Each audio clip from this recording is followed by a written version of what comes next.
ឆ្នាំមុនទទួលជាមួយនឹងសញ្ញាបត្របញ្ញាបត្ររងប៉ុន្តែឆ្នាំនេះគឺសញ្ញាបត្របញ្ញាបត្រតែម្ដងចាចង់ប្រាប់ថាជាមួយនឹងការដែលយើងខិតខំប្រឹងប្រែងរៀនសូត្រម្ដងទីបញ្ចប់ហ្នឹងណាគឺអ្នកទាំងគ្នាក៏អាចធ្វើបានដូចគ្នាព្រោះដោយសារតែញោមគឺជាសិស្សម្នាក់ដែលបានធ្លាក់ទី12ប៉ុន្តែមិនតស្នាបញ្ញាបត្ររហូតទៅដល់បញ្ញាបត្រទៀតអ្នកទាំងគ្នាអញ្ចឹងឥឡូវនេះគឺជាលទ្ធផលដែលខ្ញុំខិតខំប្រឹងប្រែងរៀនសូត្រម្ដងរាល់ថ្ងៃហ្នឹងហើយដែលសំខាន់ណាអ្វីដែលខ្ញុំចាប់អារម្មណ៍ជាមួយនឹងសាកលវិទ្យាល័យ BETI គឺខ្ញុំមានអារម្មណ៍ថាចារៀនមួយចំនួនទទួលសញ្ញាបត្រមួយចំនួនហ្មងគឺអត់ចាំយូរទេផងចំណុចហ្នឹងគឺល្អខ្លាំងមែនតើតែម្ដងហើយអាចនិយាយបានថាសម្រាប់ខ្ញុំគឺជាសិស្សម្នាក់ដែលពូកែរៀនអត់ពូកែទេចង់និយាយចឹងសូម្បីតែឡើងមកដល់ឆ្នាំទី1ឆ្នាំទី2ឆ្នាំទី3ឆ្នាំទី4នេះគឺខ្ញុំតស៊ូអំណត់រហូតដល់ចប់ដើមអ្នកទាំងគ្នាឥឡូវនេះគឺទទួលបានជាមួយនឹងសញ្ញាបត្រនឹងគេនឹងឯងអ្នកទាំងគ្នាហើយពិតជាសប្បាយចិត្តខ្លាំងមែនតើតែម្ដងហើយការរៀនសូត្រនៅ BETI អាចនិយាយបានថាចំណេញអ្នកទាំងគ្នាមានអារម្មណ៍ថាលឿនខ្លាំងមែនតើតែម្ដងអត់ចាំយូរទេអ្នកទាំងគ្នា BETI តែងតែនាំនិស្សិតនៅសាកលវិទ្យាល័យ BETI ហ្នឹងណា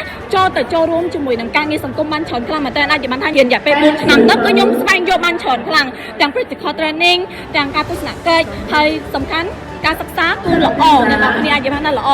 យើងរៀនលឿនមែនប៉ុន្តែរៀនមកចាប់ចំចំណុចតែម្ដងអ្នកនរគ្នាអីដែលសំខាន់ខ្ញុំគឺរៀននៅមហាវិទ្យាល័យគ្រប់គ្រងពាណិជ្ជកម្មខាងគ្រប់គ្រងទូទៅហើយរាល់ថ្ងៃហ្នឹងកំពុងតែធ្វើការខាងគ្រប់គ្រងហ្នឹងឯងអត់មានអីឆ្ងាយពីមុខវិជ្ជាយើងរៀនទេហើយចង់ក្រោយក៏ចង់អរគុណទៅដល់ប៉ាម៉ាក់ដែលបានចំណាយថវិកាហើយក៏ដូចជាជួយជ្រោមជ្រែងកូនឲ្យកូនរៀនបានចាប់មកដល់រាល់ថ្ងៃនេះបងដែរពិតជាសប្បាយចិត្តខ្លាំងមែនទែនអរគុណប៉ាម៉ាក់ខ្លាំងមែនទែនហើយក៏អរគុណទៅដល់សាកលវិទ្យាល័យ BETI ដែលបានផ្ដល់ឱកាសទៅដល់សិស្សដែល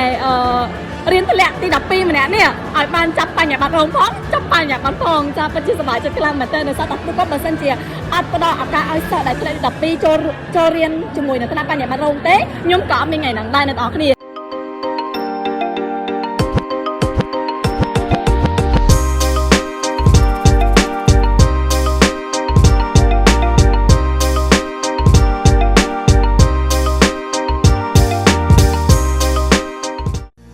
BELTI International University, the future of global leaders.